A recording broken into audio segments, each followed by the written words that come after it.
Welcome to the Green Building Show, where we investigate green design and building trends throughout Australia.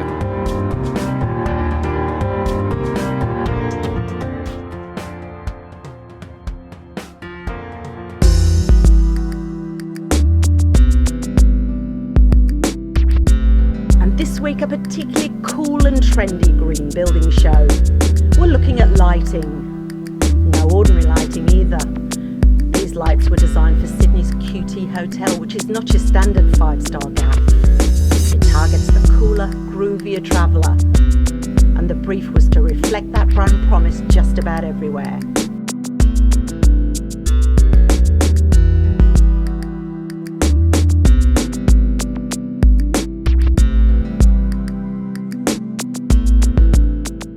So we're at the QT Hotel. Why are we here? This is the most recent project that we've completed in hospitality. We do a lot of hospitality design work, and QT is a new hotel to Sydney. It's the newest hotel in Sydney. Since 2000, in the Olympics, there's only been 2 new hotels. The Darling Hotel at the casino, which we worked on as well, and then this one. And this is a standout property. It's very individual in its styling, and I think it's a benchmark for new projects in Sydney. Hell of a brief, I should think. Yep. And the brief really came out of the managing director, David Sargent's aspirations for this building and this project. It was putting 2 buildings together, 2 heritage buildings, the Gowings and the State Building. And really the nature of the building led the aesthetic. And they looked around the world at what people are doing in hospitality, went to New York, looked at all the high-end projects over there, and came back here with a model that they thought would be a new offering for Sydney, which is this kind of eclectic, modern, classic style that works with and against the heritage nature of the building. So how did you manage to do that here? So you look through, work really closely with interior designer. You start at the concept stage with them, and then you work through with them how they build the concept.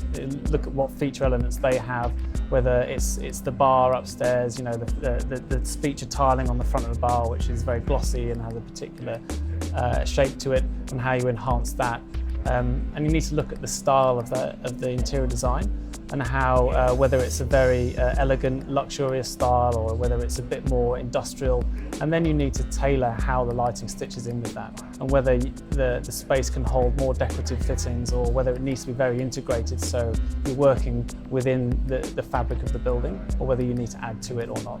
So talk me through this room for a start. How did you do that here? So the focus of this room is obviously a lounge, and it's got a lot of daylight, so between day and night it's a very different feeling.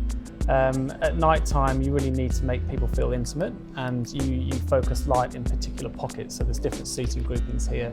So you use accent light fittings to accent seating groups, and then amongst those seating groups you have decorative lamps and things like that to bring lighting to a more human scale and create a bit more intimacy. In the bar, it's an interesting space and it follows the aesthetic of the interior designer. So there's nothing in there which is a light feature element, as in a chandelier or a table lamp or floor lamp. But what we do is we create light features of the objects. So you'll see in the bar there's the hamper that hangs over the bar that displays all the bottles, and that all has integrated lighting in there. And that creates a chandelier out of the bottle display. So instead of adding a light feature in there, you're enhancing what's there already and building on the interior designer's sort of aesthetic, and working very closely with them to integrate light into their detailing, the joinery, into the architecture. You can feel that the space is lit well, but you don't really know why or where. You just feel that it feels right. And typically, people notice light when it's bad.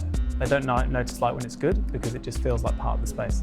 You think about, you know, when we're all cavemen living in caves, you all sit around a fire, and it was very inviting. The light was coming from below, everyone's faces were lit nicely.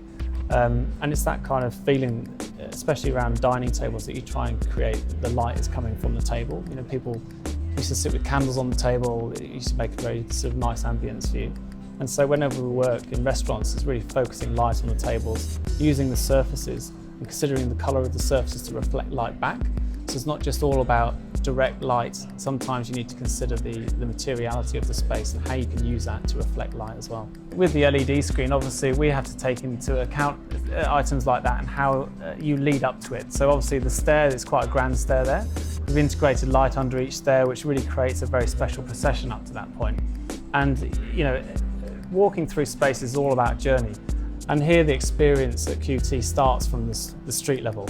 You're coming from outside, which is very bustly, into the lift car, and they need to change the ambience in there. So the music changes depending on the time of day, and the lighting needs to influence how are you going to feel when you come out into the lobby, because it's a very different space from when you come in.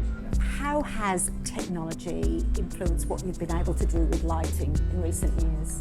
Technology really, when it comes to lighting, everyone talks about LED. So, and LED has changed the way that we light spaces.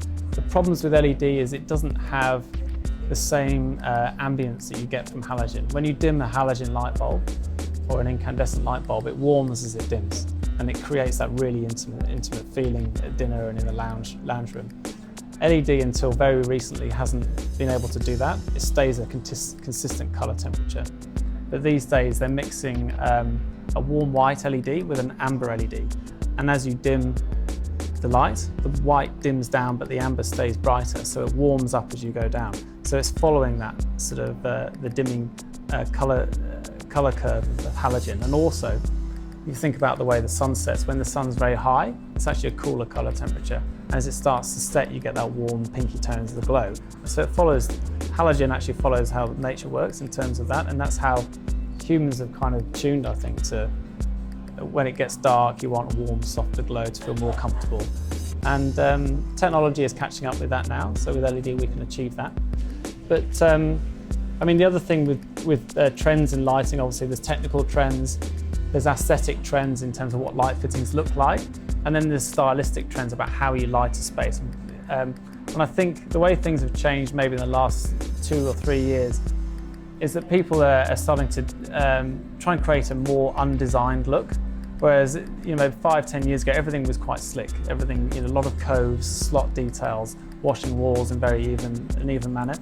These days, people are trying to have a bit more of an industrial feel to things.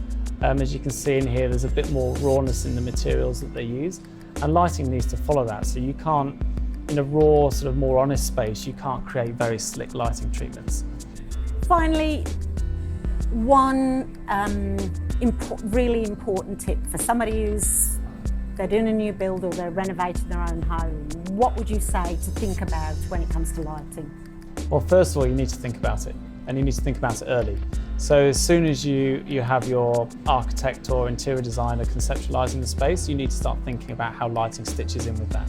If you leave it too late, it ends up being a cherry on top, and it's not integrated, it's just stuck on. So to make lighting feel part of the space, you need to think about it from the start and start to integrate it and coordinate it with everything else that's going on.